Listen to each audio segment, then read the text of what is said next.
السلام عليكم ورحمة الله تعالى وبركاته. بسم الله والحمد لله والصلاة والسلام على أشرف المرسلين وعلى آله وصحبه أجمعين أما بعد. Respected and honorable ustads, parents and my dear friends, on this beautiful day that makes the world happy, let me also say a few things about Prophet sallallahu alaihi wasallam. Our Prophet sallallahu alaihi wasallam's greatest miracle is Holy Quran. It is the message from Allah subhanahu wa ta'ala to humanity. It was transmitted to us in a chain, starting from the Almighty Himself Subhanahu wa Ta'ala to the angel Jibreel alayhi salam to the Prophet sallallahu alaihi wasallam. This message was given to the Prophet sallallahu alaihi wasallam in pieces over a period spanning approximately 23 years.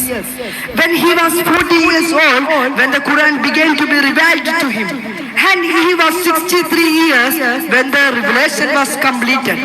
Every Muslim should have a strong connection to the Quran by building a strong relationship with it.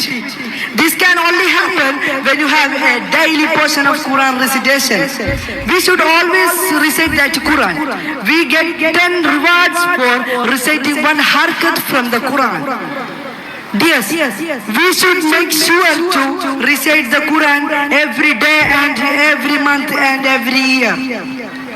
Inshallah, and I conclude my speech with this. Wahar dawana alhamdulillahi rabbil alamin. Assalamu alaikum wa rahmatullahi ta'ala wa barakatuh.